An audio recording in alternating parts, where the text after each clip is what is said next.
Hello दोस्तों, स्वागत है आप सबका हमारे यूट्यूब चैनल में। ठीक है दोस्तों, आज के जो टॉपिक है, इस टॉपिक पर हम लोग बात करने वाले हैं ग्रीन रिवोल्यूशन के बारे में। ठीक है, क्या होता है ग्रीन रिवोल्यूशन? क्योंकि हर एग्जाम में ग्रीन रिवोल्यूशन से काफ़ी क्वेश्चन आते हैं, चाहे वह यूपी पीसीएस का एग्जाम हो, चाहे यूपी आरओ का एग्जाम हो, चाहे आपका यूपी पेट हो। पेट में तो काफ़ी से क्वेश्चन बने हैं। ठीक है, क्वेश्चन ये आता है कि ग्रीन रिवोल्यूशन किस पंचवर्षीय योजना में शुरू हुआ था। ग्रीन रिवोल्यूशन शुरुआत करने जब किया गया था तो उस समय पीएम भारतीय कौन थे, ऐसे ऐसे क्वेश्चन पूछा गया है। यहाँ तक भी पूछा गया है कि ग्रीन रिवोल्यूशन में जो HYV है, HYV इसका फुल फॉर्म क्या होता है। अभी इस साल 2023 का जो पेट का एग्जाम था उसमें क्वेश्चन नहीं पूछा गया था। तो इन्हीं सभी तरह के क्वेश्चनों का आंसर जानने के लिए आज इस वीडियो को देखा जाएगा और इस वीडियो को बनाया जाएगा। ठीक है, तो चलिए देखते हैं। तो शुरू करते हैं ग्रीन रिवोल्यूशन। जैसे कि आप देख रहे हो बोर्ड पे कि father of green revolution MS Swaminathan को कहा जाता है। ठीक है, भारत में ग्रीन रिवोल्यूशन की शुरुआत जो हुई थी, ग्रीन रिवोल्यूशन की जो शुरुआत हुई थी वो 1965 में हुई थी। क्योंकि भारत में इस समय सूखा पड़ गया था, तो इस सूखे को सही करने के लिए और सूखे में लोगों को सभी लोगों को खदान की पहुंच करने के लिए इसकी शुरुआत की गई थी। ठीक है, तो हुआ क्या कि MS स्वामीनाथन जो है, MS स्वामीनाथन यह आपके जो है कि तमिलनाडु के रहने वाले हैं। हालांकि अभी हाल ही में इनकी मृत्यु हो गई है 98 वर्ष के एज में, सितंबर 2023 में। तो MS स्वामीनाथन ने भारत में ग्रीन रिवोल्यूशन की शुरुआत की, इसलिए इन्हें father of green revolution in India कहा जाता है। पर यहाँ पे एक चीज और याद रखिएगा, जो ग्रीन रिवोल्यूशन जो शब्द है ना, यह ग्रीन रिवोल्यूशन जो शब्द है, यह अमेरिका का, यूएसए का एक व्यक्ति था जिसका नाम था विलियम एस गॉड ने दिया था। विलियम एस गॉड ने दिया था इस शब्द को। तो क्वेश्चन यह पूछा गया है कि ग्रीन रिवोल्यूशन शब्द किसने दिया है, हरित क्रांति शब्द किसने दिया है, तो आप कहोगे विलियम एस गॉड ने। ठीक है, अब यहाँ पे एक और क्वेश्चन आता है कि father of green revolution in the world किसे कहते हैं। Father of green revolution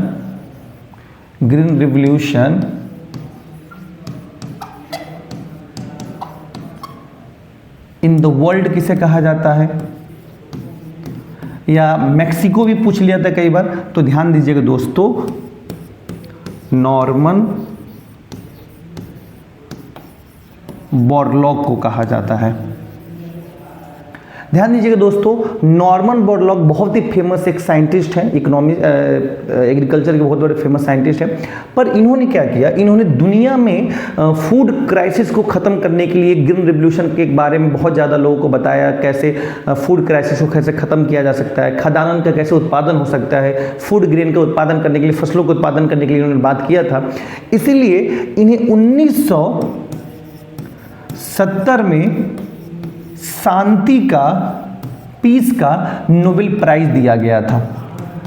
Nobel prize दिया गया था।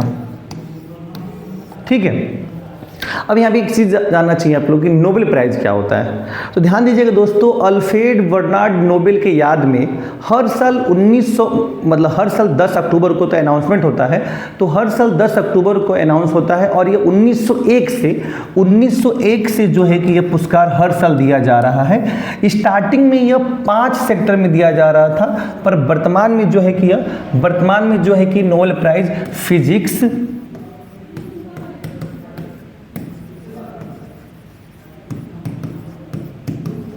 केमिस्ट्री, मेडिसिन, शांति और इसके साथ साथ जो है लिटरेचर, और 1969 से इकोनॉमी में भी दिया जा रहा है। इकोनॉमी में भी नोबेल प्राइज दिया जा रहा है, इकोनॉमी में भी। ठीक है, ध्यान दीजिएगा दोस्तों, हमारे देश में सबसे पहले 1913 में RB टैगोर, रविन्द्रनाथ टैगोर को को ये नोबेल पुरस्कार दिया गया था किस क्षेत्र में, तो साहित्य के क्षेत्र में। तो कभी पूछा जाए कि भारत के वो पहले व्यक्ति कौन हैं जिन्हें नोबेल प्राइज दिया गया था, तो आप कहेंगे रविंद्रनाथ टैगोर। कब दिया गया था, 1913 में। किस चीज़ के लिए, तो उनकी पुस्तक गीतांजलि के लिए। गीतांजलि साहित्य में उन्होंने लिखा था, ठीक है। इसके साथ एक चीज़ और याद रखिएगा, सीवी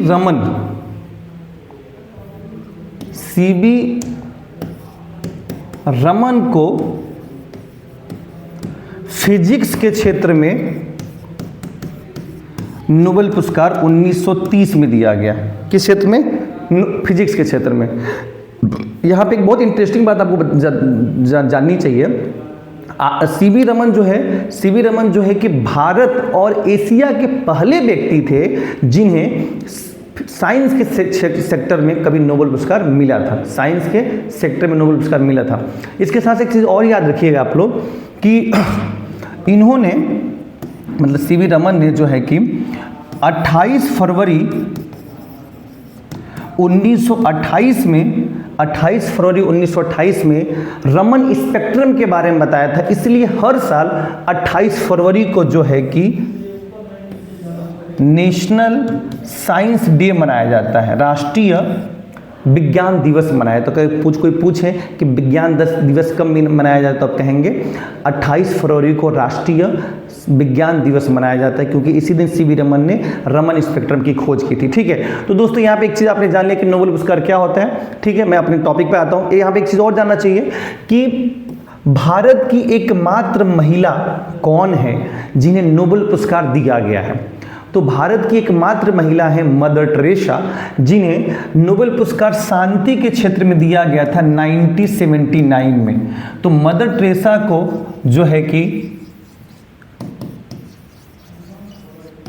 मदर टेरेसा को शांति के क्षेत्र में नोबेल पुरस्कार दिया गया था 1979 में। ये बात याद रखिएगा आप लोग, ठीक है। ये बहुत बार पूछा जाता है मदर टेरेसा के बारे में। कई लोग इंदिरा गांधी बता देते हैं कि इंदिरा गांधी को दिया गया था। नहीं, इंदिरा गांधी पहली महिला नहीं है भारत की। हालांकि उसके बाद से कोई महिला नहीं है जिनको नोबेल पुरस्कार दिया गया हो। तो मदर टेरेसा भारत की पहली महिला है जिन्हें नोबेल पुरस्कार दिया गया है, ठीक है। आते हैं अपने टॉपिक पे। तो हम लोग बात कर रहे थे ग्रीन रेवोल्यूशन के बारे में। Father of green revolution in world आपने जान लिया, नॉर्मन बोरलॉग को नोबेल पुरस्कार दिया गया था शांति के क्षेत्र में 1970 में। यहाँ पे एक इंटरेस्टिंग बात यह है कि नॉर्मन बोरलॉग ने ही 1987 में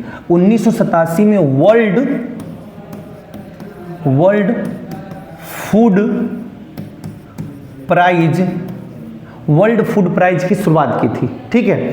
और वर्ल्ड फूड प्राइज पहली बार किसे दिया गया था, तो पहला वर्ल्ड फूड प्राइज मतलब विश्व खाद्य पुरस्कार पहला जो है कि 1987 में जो है कि एम एस स्वामीनाथन को दिया गया था।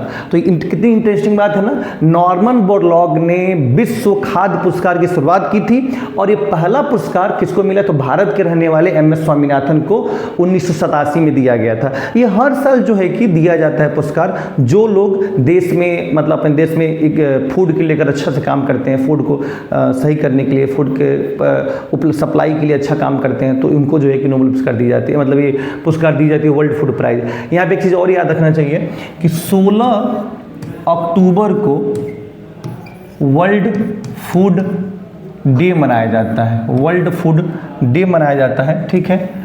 मैं थोड़ा सा अच्छे से लिख देता हूँ। 16 अक्टूबर को वर्ल्ड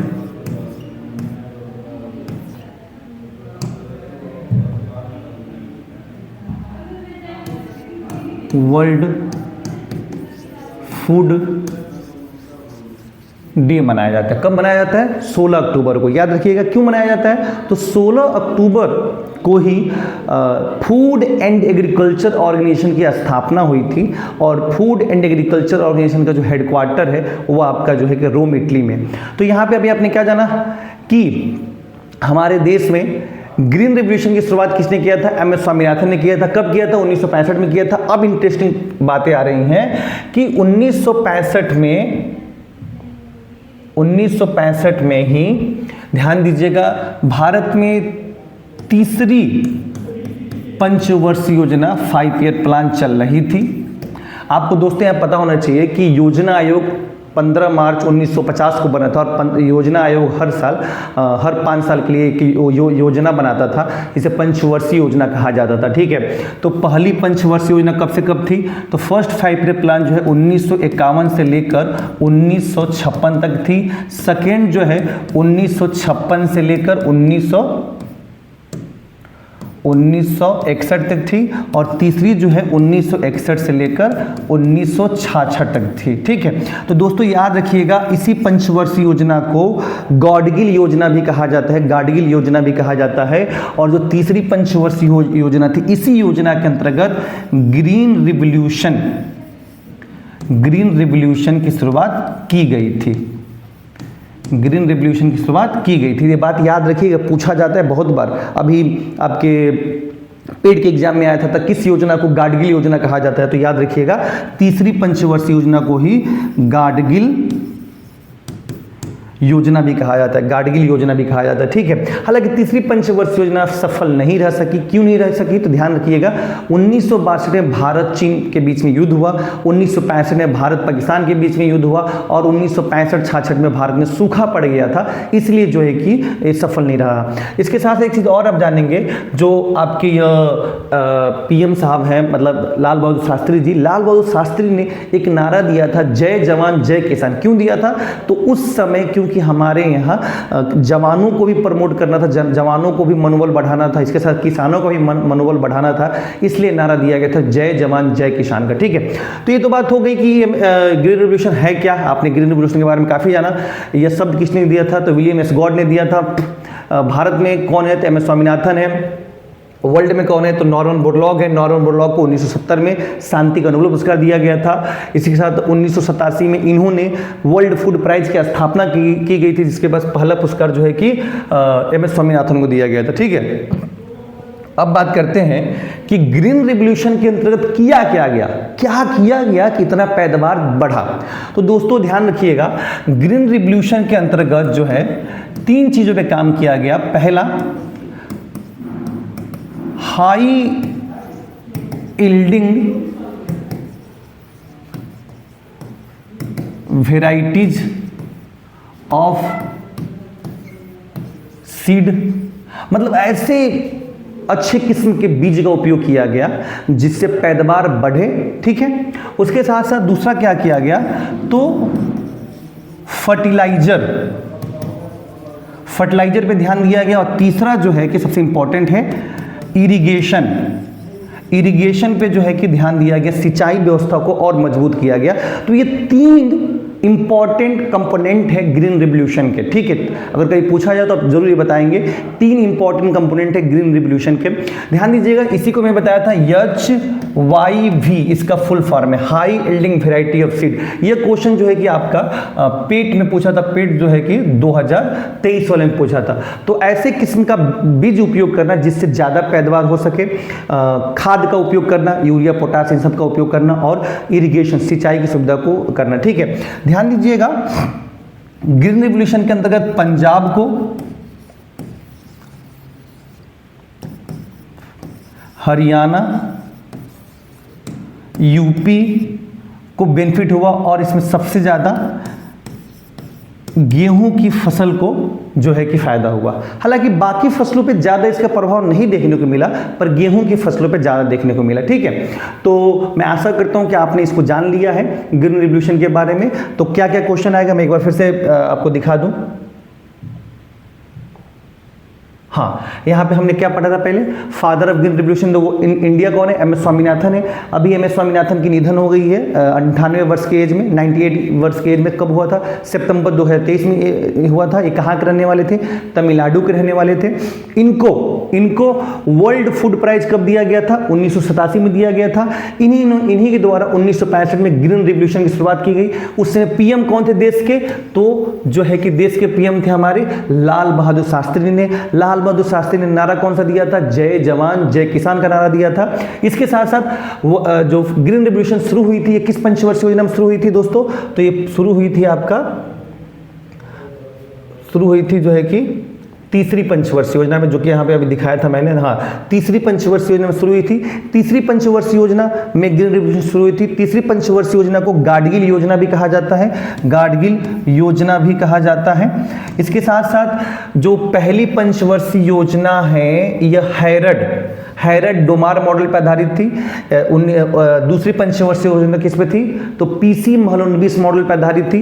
पहली पंचवर्षीय योजना पे एग्रीकल्चर पे ध्यान दिया गया था और दूसरी पंचवर्षीय योजना पे हैवी इंडस्ट्री पे ध्यान दिया गया था, हैवी इंडस्ट्री पे ध्यान दिया गया था। तो ये बात याद रखिएगा, पहली पंचवर्षीय योजना में एग्रीकल्चर, दूसरी में हैवी इंडस्ट्री, तीसरी में ग्रीन रिवॉल्यूशन। हालांकि तीसरी तो सफल नहीं हो सका ना, आपको पता है क्यों सफल नहीं हो सका, ठीक है। और ये इस पंचवर्षीय योजना को गाडगिल योजना भी कहा जाता है।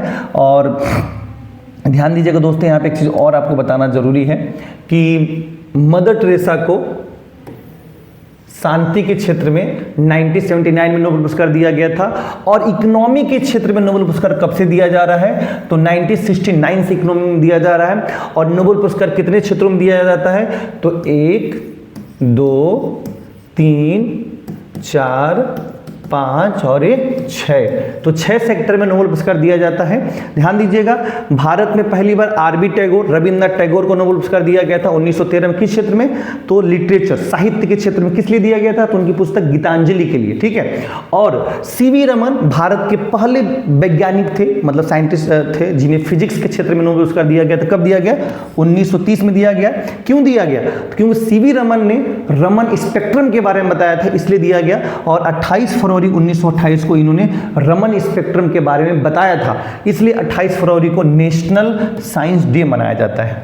ठीक है दोस्तों, तो मैं आशा करता हूं कि आपको ये वीडियो काफी अच्छा लगा होगा, काफी इंफॉर्मेटिव वीडियो है, काफी चीजें आपने जाना। ठीक है, तो मिलते हैं नेक्स्ट वीडियो में, तब तक के लिए आप मेरा चैनल को सब्सक्राइब कीजिए, वीडियो को लाइक कीजिए और शेयर जरूर कीजिए। Thank you.